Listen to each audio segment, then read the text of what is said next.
Personne, ce soir-là, ne comprenait pourquoi le silence pesait si lourd dans le salon. La pluie battait contre les vitres, et Claire, la grand-mère adorée, était allongée sur le canapé, le teint pâle, la respiration volontairement lente. Depuis des mois, elle disait être malade. Très malade. Une maladie rare, mystérieuse, impossible à expliquer clairement, mais toujours suffisamment grave pour susciter la peur et la pitié. La famille s'était habituée à vivre au rythme de ses plaintes, de ses soupirs, de ces crises soudaines qui forçaient chacun à accourir. Les factures médicales s'empilaient, les économies fondaient, et pourtant Claire refusait presque toujours de voir un médecin différent. Elle disait qu'il ne comprenait rien. Alors on la croyait. Parce qu'on l'aimait. Parce qu'on ne voulait pas imaginer qu'une femme qui avait élevé des enfants, consolé des chagrins et réuni la famille autour de grandes tablées puisse mentir. Sophie, sa petite fille, observait tout en silence. Elle aimait sa grand-mère, mais quelque chose clochait. Les jours où l'argent arrivait, Claire semblait aller mieux. Les jours où l'on parlait de dépenses, ses douleurs empirèrent miraculeusement. Un détail? Peut-être. Mais le doute s'installait, lentement, comme un poison discret. Si vous aimez ce genre d'histoire pleine de secrets et de révélations, pensez à liker la vidéo et à vous abonner à la chaîne pour ne rien manquer. Ce soir-là, Sophie remarqua un regard étrange dans les yeux de Claire, un mélange de peur et de calcul. Et pour la première fois, elle se demanda si la maladie n'était pas un rôle, et si la vérité, lorsqu'elle éclaterait, ne détruirait pas tout ce qu'il croyait savoir sur elle. Le lendemain matin, la maison s'éveilla dans une atmosphère tendue. Claire prétendait avoir passé une nuit atroce, ponctuée de douleurs insupportables. Elle demandait de l'eau, puis des médicaments, puis de l'argent pour une nouvelle consultation, urgente. Sa voix tremblait juste assez pour émouvoir, juste assez pour faire taire les objections. Tout le monde s'exécutait, sauf Sophie. Elle restait en retrait, observant chaque geste, chaque soupir trop bien calculé.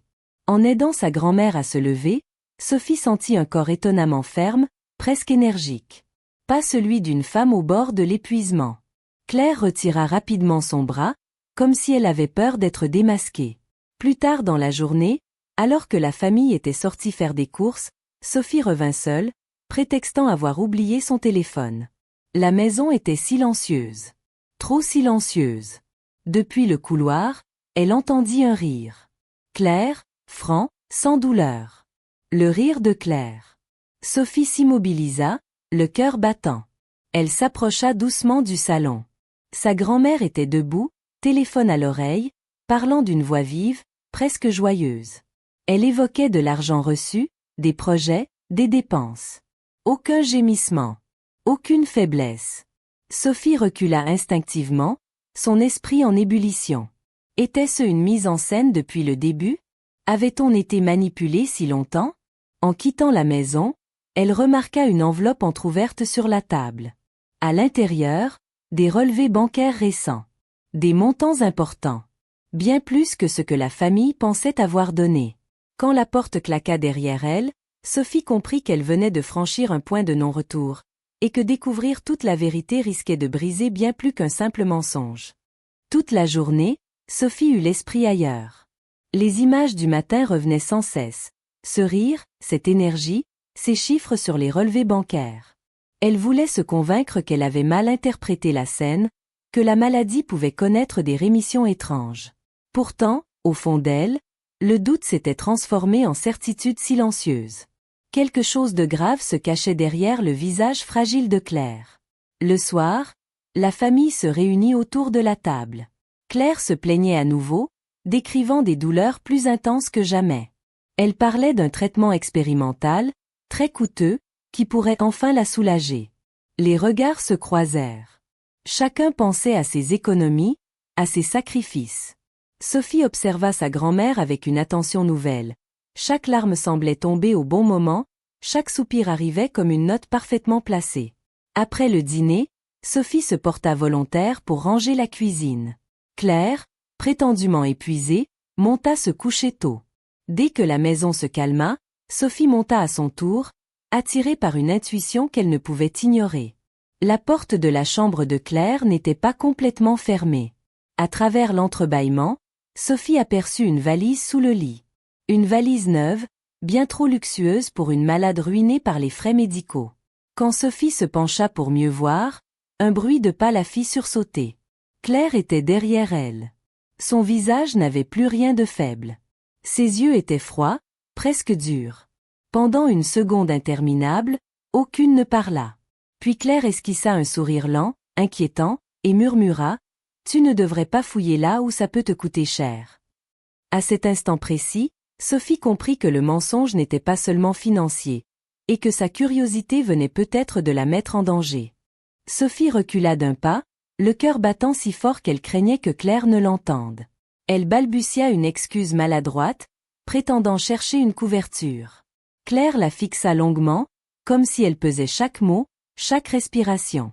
Puis, contre toute attente, elle reprit son ton fragile, se tenant la poitrine, gémissant doucement.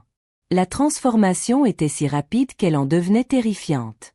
Sophie quitta la chambre, les jambes tremblantes, avec la sensation d'avoir vu deux personnes différentes dans le même corps. Cette nuit-là, elle ne dormit presque pas. Des souvenirs anciens lui revinrent, des scènes qu'elle n'avait jamais vraiment questionnées. Les vacances annulées à cause d'une crise. Les bijoux vendus pour payer un traitement. Les disputes à voix basse entre ses parents, étouffées par la peur de perdre Claire. Tout prenait soudain un sens nouveau, cruel. Le lendemain, Sophie décida de parler à son oncle Marc, le plus rationnel de la famille. Elle choisit ses mots avec précaution, évoquant ses doutes sans accuser directement. Marc l'écouta en silence, le visage fermé. Lorsqu'elle mentionna les relevés bancaires et la valise, il pâlit légèrement. Il avoua alors, à demi-mot, avoir lui aussi remarqué des incohérences, mais n'avoir jamais osé aller plus loin. Dans l'après-midi, Claire insista pour réunir toute la famille. Elle annonça que son état empirait et qu'elle aurait besoin d'une somme encore plus importante. Tandis qu'elle parlait, Sophie remarqua un détail troublant. Sous la manche de son pull, Claire portait un bracelet en or neuf, brillant, soigneusement dissimulé.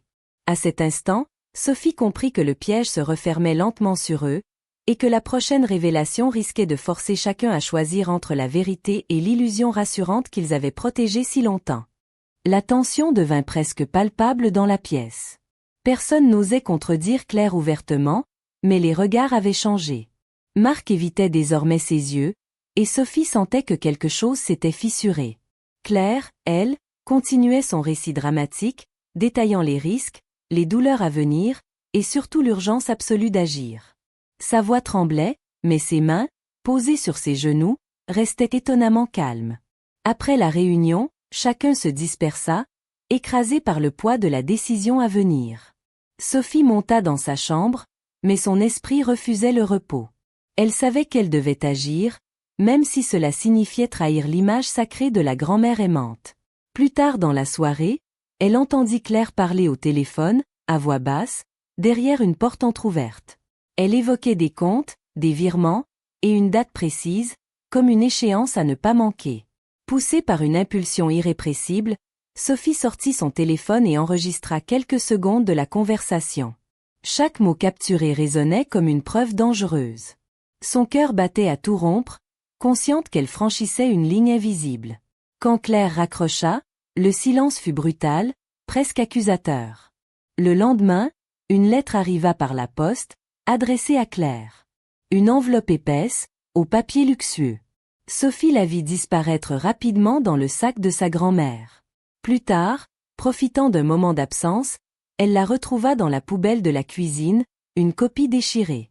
On y parlait d'un investissement, de rendement, et d'un montant identique à celui réclamé à la famille. À cet instant, Sophie comprit que la maladie servait à financer bien autre chose, et que révéler cette vérité risquait de déclencher une tempête impossible à contrôler. Sophie resta longtemps immobile, la lettre entre les mains, comme si le papier pouvait soudain brûler. Les mots « investissement » et « rendement garanti » tournaient dans sa tête. Claire ne se contentait pas de voler l'argent de la famille pour survivre. Elle jouait, elle spéculait, elle prenait des risques avec les sacrifices de tous. Une colère froide monta en elle, mêlée à une immense tristesse. Elle décida de partager la découverte avec Marc. Dans la voiture, à l'abri des murs de la maison, Elle lui montra la lettre et lui fit écouter l'enregistrement. Marc pâlit, passa une main sur son visage, puis resta silencieux de longues secondes. Lorsqu'il parla enfin, sa voix était brisée. Il avoua avoir déjà prêté une somme importante à Claire quelques années plus tôt, convaincu que c'était pour un traitement vital. Il n'avait jamais revu cet argent. La honte l'avait empêché d'en parler. Pendant ce temps, Claire semblait étrangement détendue. Elle riait plus souvent, se montrait presque joyeuse, comme si elle savait quelque chose que les autres ignoraient.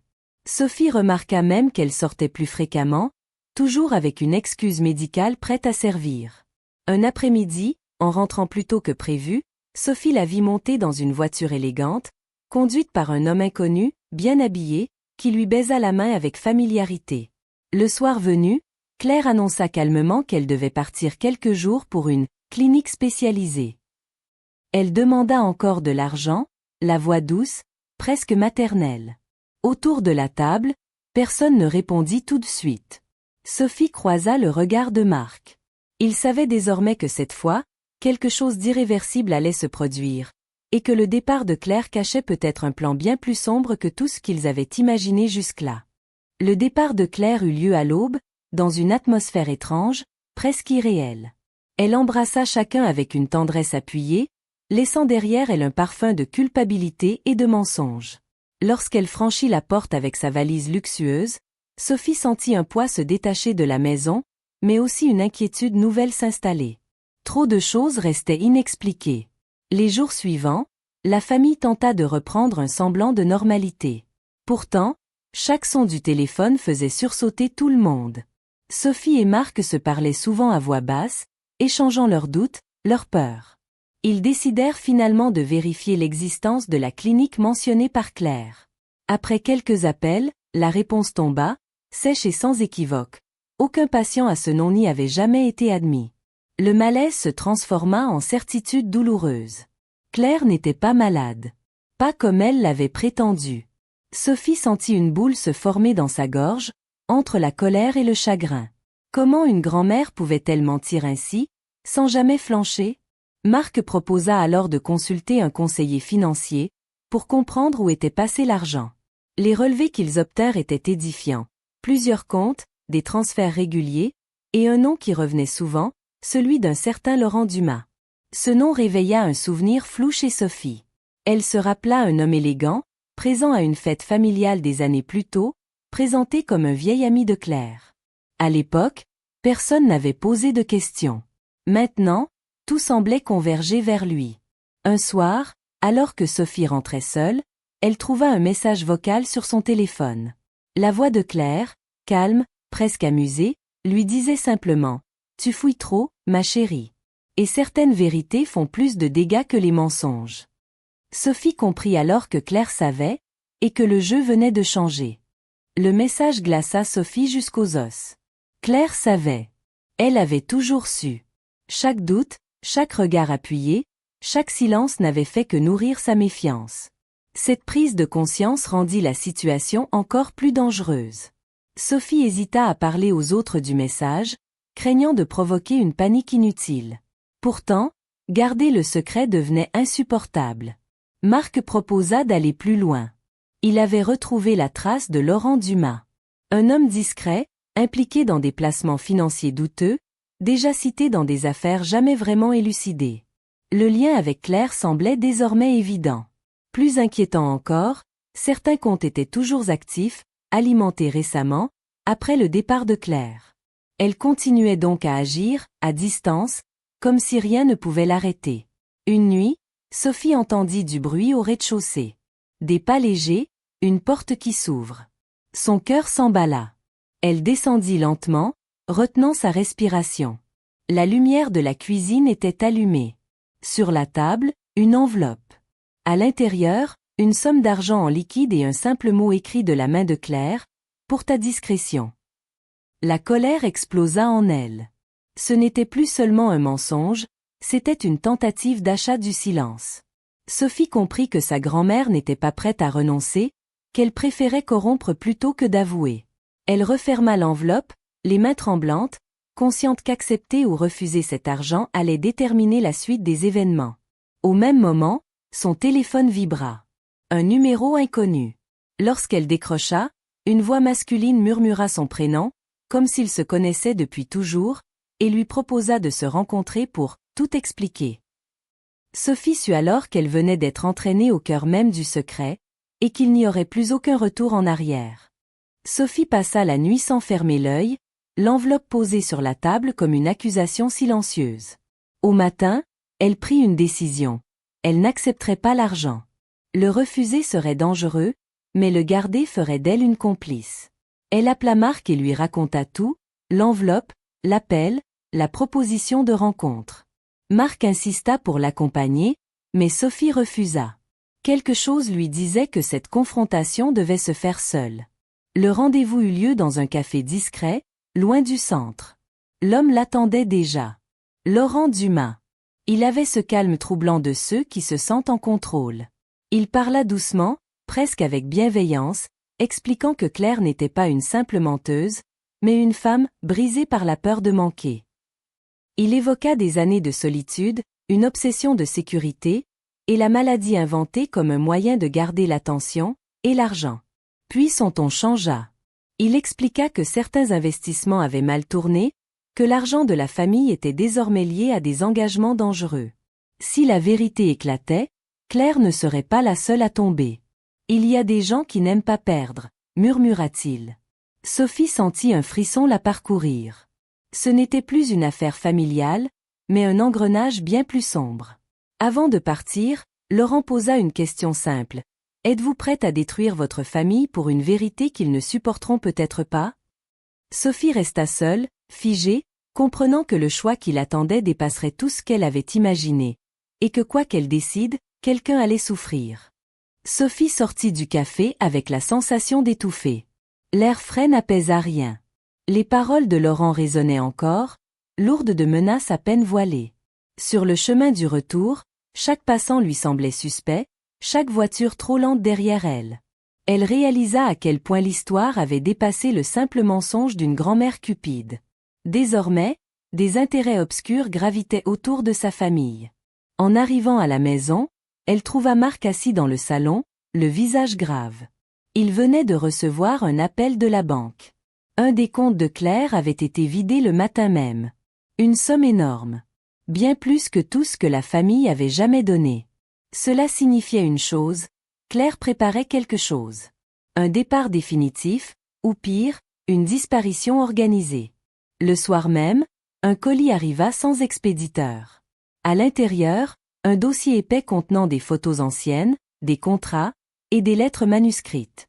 Certaines dataient de plusieurs décennies. Sophie reconnut l'écriture de Claire, mais aussi celle d'un homme qu'elle ne connaissait pas. Les lettres parlaient de dettes, de promesses, et d'un événement passé qui devait rester enterré à tout prix.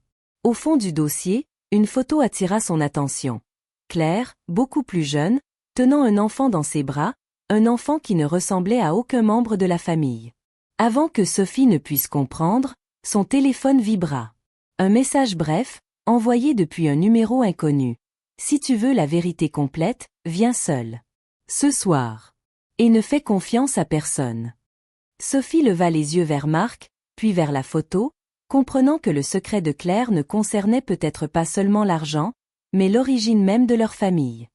Sophie hésita longuement avant de quitter la maison.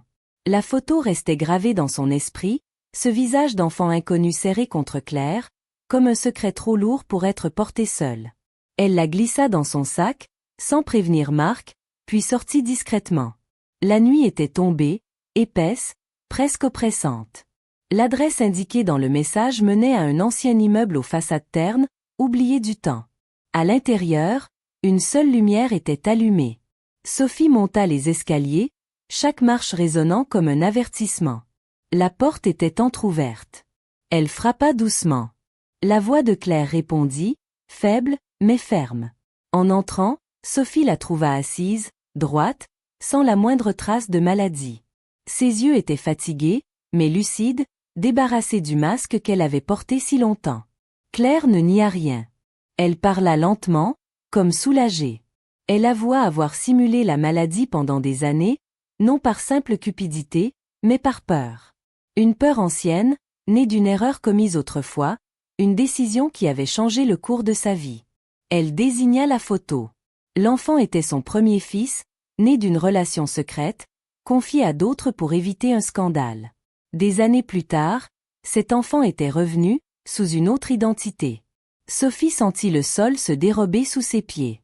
Claire expliqua que Laurent n'était pas un simple complice, mais un intermédiaire, un homme chargé de contenir un passé prêt à exploser. L'argent servait à acheter le silence, à repousser l'inévitable. Claire leva alors les yeux vers Sophie et murmura que quelqu'un d'autre connaissait désormais toute l'histoire, quelqu'un de bien plus proche qu'elle ne l'imaginait. Sophie sentit son cœur se serrer lorsque la vérité éclata enfin, entière, implacable. Claire avoua que l'enfant sur la photo n'était autre que le père de Sophie. Le secret ultime, enfoui sous des années de mensonges, de peur et d'argent. La maladie n'avait été qu'un écran de fumée pour retarder le moment où tout s'effondrerait. Claire avait tenté de contrôler le destin, mais le passé avait fini par réclamer son dû. Le lendemain, la famille fut réunie une dernière fois. Les regards étaient lourds, les silences plus éloquents que les cris. Lorsque la vérité fut révélée, personne ne parla. Certains pleurèrent, d'autres détournèrent les yeux, incapables d'affronter la réalité. Claire, elle, ne demanda ni pardon ni compassion. Elle accepta le rejet, consciente que certaines fautes ne se réparent pas. Les conséquences furent inévitables. Les comptes furent gelés, Laurent disparut, et Claire quitta la maison sans se retourner, laissant derrière elle une famille brisée mais enfin libérée du mensonge. Sophie comprit alors que la vérité, aussi douloureuse soit-elle, avait le pouvoir de reconstruire sur des bases réelles. Les mois passèrent. La colère s'apaisa, laissant place à une lucidité nouvelle. Sophie réalisa que l'amour fondé sur le mensonge n'est qu'une illusion fragile. Elle choisit de ne pas oublier, mais de ne plus se taire. Car parfois, ce n'est pas la vérité qui détruit une famille. Ce sont les secrets que l'on protège trop longtemps.